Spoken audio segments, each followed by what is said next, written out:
Hi everyone, I'm Dan from JazzComposersPresent.com, an online space where composers, musicians, and listeners come together to celebrate the music we love.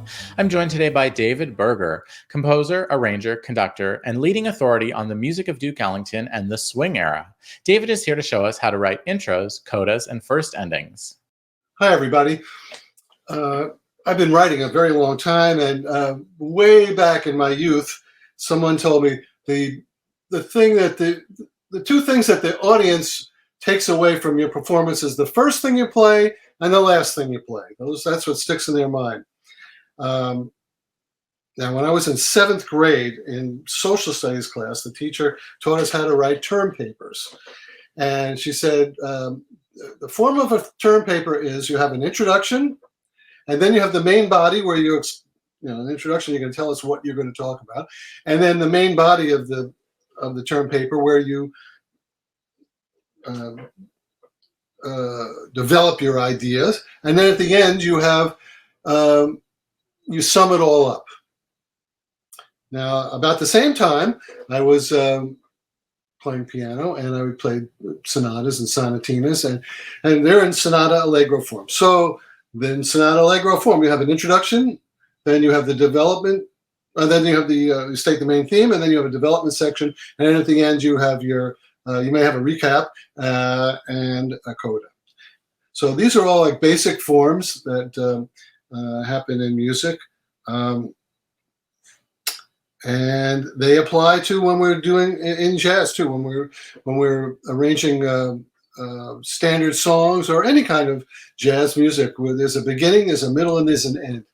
Now, when a few years later in school, in English class, the teacher was talking about the novel. And the great thing about the novel is character development.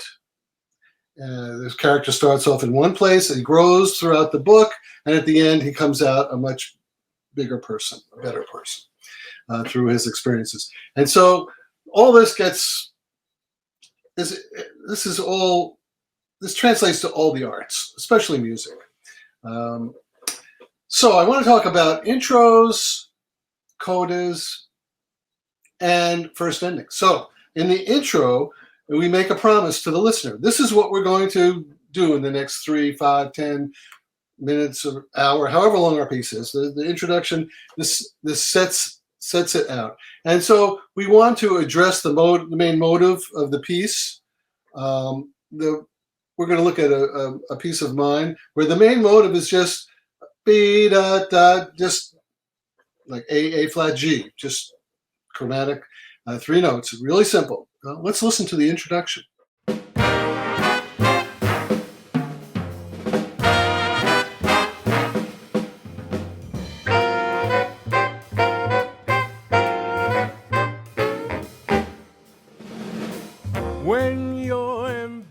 You probably noticed that the motive, when you're embracing me, that it happens twice. That's the chromatic thing I was talking about.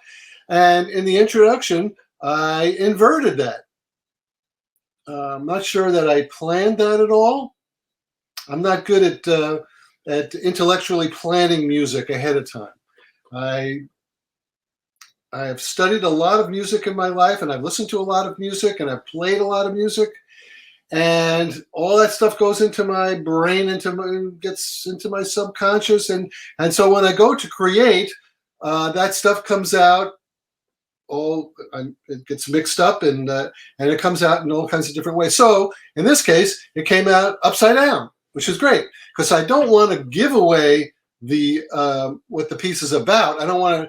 It's like, all right, so you're watching TV and a trailer for a movie comes on, and they give you a certain amount of information, but they're not going to tell you the whole story. They're going to tell you just enough that you're going to want to go plunk down your $10, $20, whatever it costs to go to the movies these days, and go see that movie. They tell you just enough to whet your appetite, and that's what the introduction should do.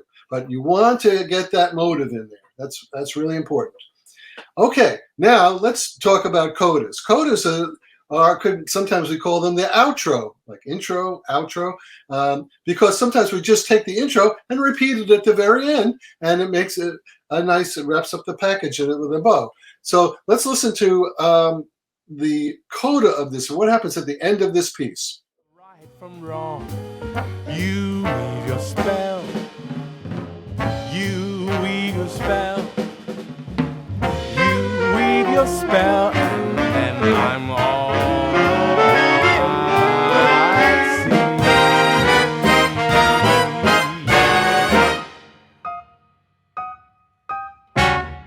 You notice that I got that motive in very clearly in the brass. That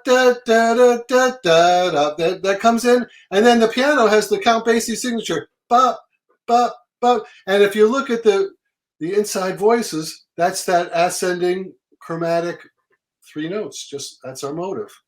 So there's the use of a cliche. Normally, people say, "Oh, cliches, you don't want to do those. Those are bad. That cheapens your music." Yeah, it can cheapen your music, but it could also be the best thing you can ever do, which is in this case, because it's familiar.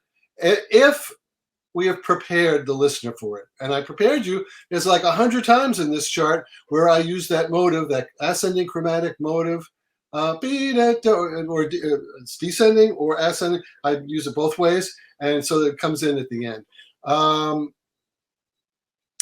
Okay, I wrote a book, an arranging book.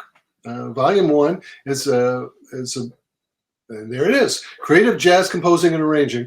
So I analyzed some pieces of mine and explained exactly what I'm thinking about while I'm doing this stuff. Because I used to ask Brookmeyer, Gil Evans, Thad Jones, all my heroes. I asked them about how they create their music, what they're thinking about, and I talk about them a lot in the book, as well as my own process.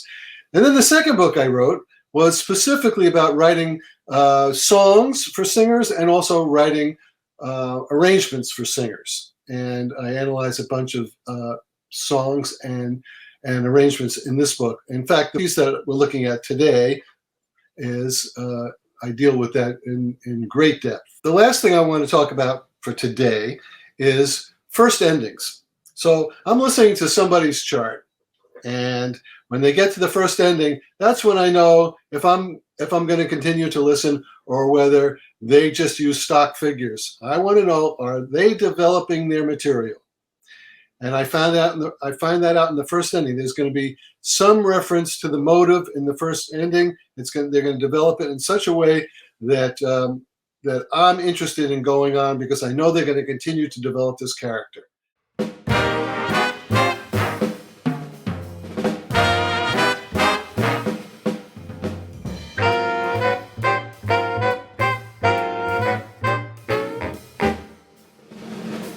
When you're embracing me, I seem to hear a haunting melody. Soon I'm adrift again and all at sea. I lose my bearings and In the case of this chart, I didn't write a first and second ending because the second time through the head, the A section, the backgrounds are completely different. So if you look at measures 7 and 8, I use the chromatic motive, but instead of being dotted quarter and 2 quarters, I've shrunk it down to eighth notes, diminution. All these techniques of development really come in handy. Now, was I thinking about any of this stuff? Absolutely not. In fact, this is my song that I wrote, and in the case of this song, I wrote the music first, and the lyricist then added his lyrics afterwards. We've written songs both ways, but that's the way this one was done. I had this idea, I knew I had that much, and that turns out to be my motive, but I wasn't thinking about that. All I thought about was, where does this want to go? What's the next thing that I want to hear? I'm just following my instincts. My old buddy, great saxophonist Sal Nistico, said to me, you're playing your best when you don't know what you're doing. And what he was talking about is you want to be in your subconscious mind as much as possible and not in your conscious mind, because your conscious mind it's too literal, it's too linear.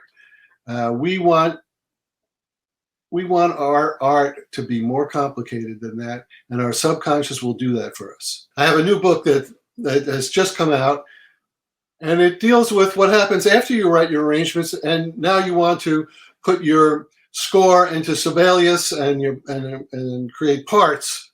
I wrote a book with my two co-authors on how to use Sibelius, how to learn Sibelius, how to use Sibelius, and we give you templates and house style, and so that your work will look really good and you'll get great performances. It's called Streamline Sibelius. So that's my message for today. Make sure that your intros and your codas and your first endings are really solid, and the rest of the piece should complete the message. Thanks for watching today's mini lesson. Be sure to like, share, and subscribe. Drop any questions, comments, or suggestions for future videos in the comment section down below. To watch our full-length events and participate in live Q&As with our presenting artists, head over to jazzcomposerspresent.com. Thanks, and we'll see you next time.